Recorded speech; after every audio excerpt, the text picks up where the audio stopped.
Hai guys, perkenalkan nama saya Ananda Dani Taufik dan di sini ada rekan saya.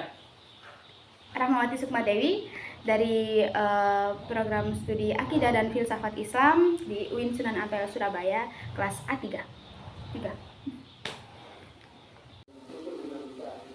Menurut Anda yang menarik di matkul ini apa? Di matkul prodi saya itu yang menarik itu di matkul logika. Logika. Apa itu logika? Logika itu adalah ilmu yang mempelajari metode dan hukum untuk membedakan penalaran yang benar dan penalaran yang salah.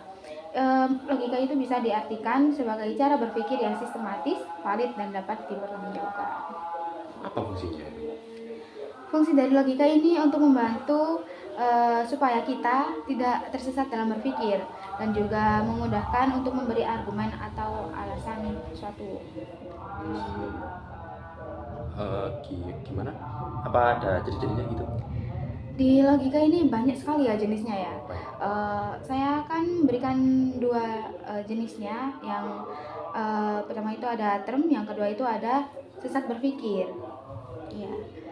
Term itu apa? Term itu adalah bagian penting dalam struktur kalimat yang memberikan makna atau konsep tertentu. Term ini memiliki arti yang luas dan dapat digunakan dalam berbagai konteks untuk mengidentifikasi dan memberikan makna pada suatu konsep atau kalimat. Term apa aja itu term itu? Term itu ada term tunggal, term majemuk, dan term singular. Nah, term tunggal ini term yang memiliki term ini itu memiliki satu kata, yaitu rumah, pohon, kayak gitu, kayak lampu gitu. Itu term yang term tunggal, hanya ada satu kata. Terus yang term majemuk itu term yang memiliki lebih dari satu kata. Contohnya itu seperti kayak kereta api, terus sepak bola, kayak gitu-gitu. Dan yang ketiga itu kan term singular. Nah, term singular ini yang mengatakan tentang suatu hal tertentu. Contohnya kayak pintu itu, kayak mahasiswa yang terpintar di kelas, kayak gitu. Beda-bedanya itu gimana? Apa ada bedanya? Pembedaan antara term singular. Nah, singular ini tuh lebih ke menunjukkan sesuatu. Sedangkan term yang majemuk itu mengarah ke lebih dari dua kata. Kayak lampu itu hidup. Itu termasuk dalam term singular. Sedangkan yang majemuk itu kayak pintu coklat gitu. Kayak intinya lebih dari satu kata. Itu term yang majemuk. Selain term ada lagi? Term ini ada dua lagi. Nah, iya, ada dua lagi jenisnya, yaitu term partikular dan term universal. Nah, term partikular ini term yang mengatakan tentang hal tertentu, tetapi tidak secara umum. Jadinya hanya tertentu saja gitu, kayak nama diri gitu. Terus gunung yang ada di Jawa itu kan hanya di suatu daerah tertentu gitu. Terus yang term universal itu term yang menyeluruh, kayak term yang dapat dipergunakan bagi setiap anggota dengan arti yang sama. Contohnya itu seperti murid, buku gitu. Murid dan buku kan bersamaan gitu. Seperti itu. Yang tadi ada Anda sebut apa itu? Sesat berpikir. Ya, sesat berpikir. Apa itu? Sesat berpikir itu kita mengartikan sesuatu dengan pemikiran yang salah.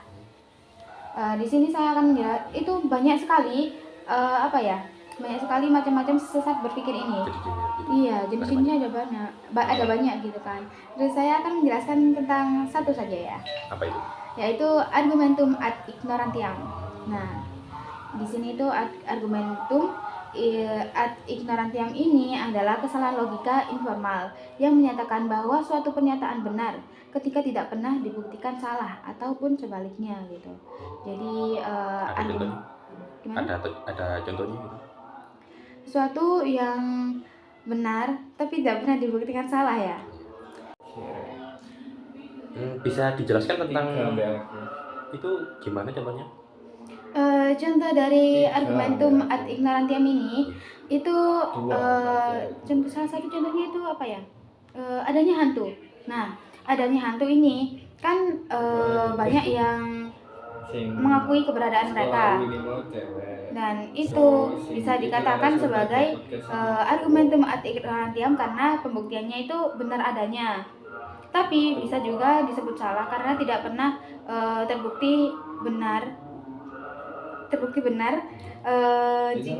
di apa itu namanya, dibuktikan benar dalam secara ilmiah. Iya, kayak gitu. Itu kan ada lagi nih, seperti kehidupan di luar angkasa, seperti alien gitu kan. Itu kan banyak kan ya isu-isunya, tapi kan nggak pernah dibuktikan secara nyata. Itu gimana? Nah, kita harus membuktikannya terlebih dahulu. Jadi kita kenyataannya itu gimana? Mereka beneran ada atau tidak? Jika kita sudah membuktikannya dan kita sudah menetapkannya, dan jika itu benar ataupun salah, itu akan dibuktikan, bisa dikatakan sebagai argumentum ad ignorantiam. Tetapi apa ya?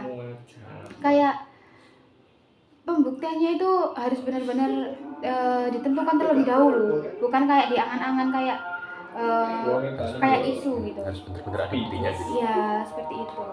Gitu. Baik, terima kasih untuk penjelasannya. Untuk pembahasan kali ini cukup sekian dari kami. Assalamualaikum warahmatullahi wabarakatuh.